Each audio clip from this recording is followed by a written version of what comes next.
වෙන කාලයේදී සතර සිරිපා සටහන් මැකෙන විදිය ගැන තමයි අද අපි මේ වීඩියෝ එකෙන් කතා කරන්න සූදානම් වෙන්නේ.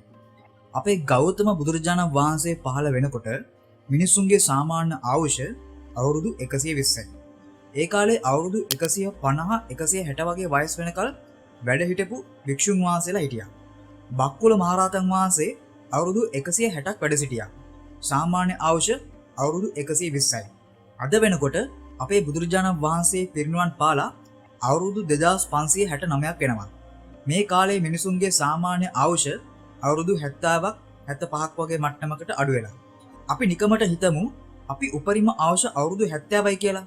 එතකොට අවුරුදු 2500ක් වෙනකොට මේ ලෝකේ මිනිසුන්ගේ ආයුෂ 120 ඉඳලා 70ක් දක්වා අඩු වෙලා තියෙනවා.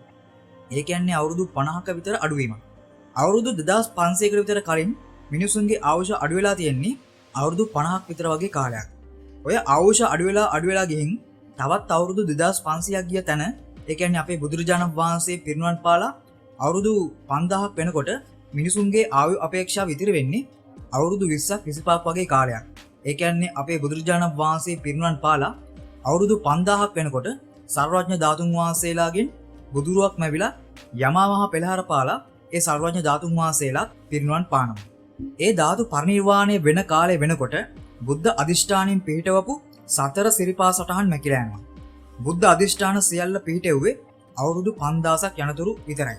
ඒ වෙනකොට මිනිසුන්ගේ ආයුෂත් පිරිහිලා අවුරුදු 20ට විතර බැහැපු කාලයක්. ඒ විනාශයෙන් පස්සේ බුද්ධ ශාසනය අවසන් වෙලා අවුරුදු 2300ක් යනකොට අවුරුදු 20 ආයුෂ අවුරුදු 10ට බහිනවා. එතනින් පස්සේ වෙන්නේ සප්ත අන්තක්කල්ප විනාශය. මිනිසුන්ට මුර්ග සංඥාව පහළ වෙලා අවි ආයුධ වලින් මරා ගනිමින් මුළු ලෝකෙම ලේවිලක් වෙන බවට විස්තරයක් බුද්ධ දේශනාවක දැක්වෙනවා. ඉතින් එතනින් පස්සේ ඉතිරි වෙන මිනිස්සු ටික දෙනෙක් ගුණධර්ම ටික ටික පිරීම නිසා පිරිහි තිබුණු ආයුෂ ටිකෙන් ටික වැඩි වෙන්න පටන් ගන්නවා. පරම්පරාවෙන් ආයුෂ වැඩි වෙලා ආයමත් ආයුෂ අසංකේය දක්වා වැඩි වෙන්න ඕනේ.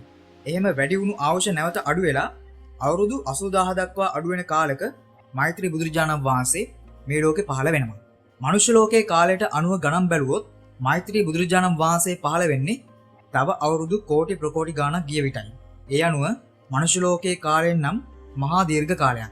දිව්‍ය ලෝකයේ කාලයෙන් නම් ඒ තරම් දීර්ඝ කාලයක් නෙවෙයි. අද පින් කරලා දිව්‍ය ලෝකයේ පහළ වෙන සමහර දේවතාවුන්ට ඒ දිව්‍ය ආයුෂ අවසන් වෙන්නට කලින් මනුෂ්‍ය ලෝකයේ ඊළඟ බුදුරජාණන් වහන්සේ පහළ වෙනවා. මේ වෙනකොට මෛත්‍රී බුදුරජාණන් වහන්සේ පාරමී දම් සම්පූර්ණ කරලා තුසිත දිව්‍ය ලෝකයේ වැඩ ඉන්නේ Tamanට අවස්ථාව වෙනතුරුයි. ඒ බුද්ධ ශාසනයේ මාර්ගඵල ලබන, අගසව් තනතුරු ලබන, 80 මහා ශ්‍රාවක තනතුරු ලබන ඒ සියලු දෙනාත් පාරමී පුරාගෙන තුසිත දිව්‍ය ලෝකයේ දැන් වැඩ සිටිනවා. මෛත්‍රී බුදුරජාණන් වහන්සේ පහළ වන කාලය ගැන කියන විස්තරයක් හරිම ලස්සනයි. ඒ අද අපි මේ දකින මනුෂ්‍ය ලෝකෙ නෙමෙයි. අද මේ මනුෂ්‍ය ලෝකයේ තුල තියෙන්නේ අතිශයින්ම පිරිහුණු යුගයක්. මිනිස් ආයුෂ අවුරුදු 100නුත් පහළට පිරිහුණා කියන්නේ ආයුෂ පිරිහෙනකොට ගුණධර්ම වලින් පිරිහෙනවා. ලෙඩ රෝග වැඩි වෙනවා. ශරීර ශක්තිය දුර්වල වෙනවා. මිනිසු එන්නම විරූපී වෙනවා. මේ වගේ මිනිස්යන්ගේ ආයුෂ පිරිහීමත් එක්කවන විකෘතිය, විනාශය ලෝකේ සිද්ධ වෙන විනාශකාරී යුග ගැන බුද්ධ දේශනාවන් වල සඳහන් වෙනවා. අවුරුදු 10 ගාණක් දීර්ඝ ආයුෂ තිබුණු කාලවල මීට වඩා වෙනස්ම මනුෂ්‍ය ලෝකයක් තමයි තියෙන්නේ. ඒ නිසා අද කාලේ තියෙන මනුෂ්‍ය ලෝකෙත් ඒ කාලේ තියෙන මනුෂ්‍ය ලෝකෙත් සංසන්දනය කරන්නවත් තර්ක කරන්නවත් හිතන්නවත් බෑ. මොකද සම්පූර්ණයෙන්ම වෙනස් කාලයක්. මනුෂ්‍ය ලෝකයේ දීර්ඝ ආයුෂ තිබෙන මෙවන් කාලවලදී දිව්‍ය ලෝකයට වඩා මනුෂ්‍ය ලෝකය හොඳයි කියලා සමහර කාමාවචර දෙවියන් මනුෂ්‍ය ලෝකයේ තමන්ගේ සිත පිහිටවනවා. ඒ කාලේ මනුෂ්‍ය ලෝකවල සැප බහුලයි. දෙව්ලොව පහළ වන කල්පවෘක්ෂය, දෙව්ලොව පහළ වන විමාන සමහර පින් නැති අයට මනුෂ්‍ය ලෝකෙත් ඒ විදිහටම පහළ වෙනවා. අහසින් යා හැකි රජවරු, ශක්විති රජවරු පවා පහළ වෙන්නේ දීර්ඝ ආයුෂ ඇති කාලවල. ඒ නිසා අපට වටහා ගන්න පුළුවන් දීර්ඝ ආයුෂ ඇති මනුෂ්‍ය ලෝකයක් කියන්නේ අද පවතින මනුෂ්‍ය ලෝකයට වඩා හාත්පසින්ම වෙනස් එකක් කියලා. ඒ කියන විදිහට මිනිස් ආයුෂ අවුරුදු 80000ක් පමණ තියෙන කාලය වෙන විට ලෝකය බොහොම දියුණු, හැබැයි යහපත් දියුණු තත්වයක තියෙන ශාස්ත්‍රික කාලයක් කියලයි ධර්මය තුල සඳහන් වෙන්නේ. ඉතින් ඔන්න ඔය විදිහට තමයි මේ කාලෙත් ඒ කාලෙත් අතර වෙනස වෙන්නේ. ඒ නිසා අද තිබෙන මනුෂ්‍ය ලෝකයේ දිහා බලාගෙන ඒ කාලේ මෙහෙම වෙන්න පුළුවන්ද?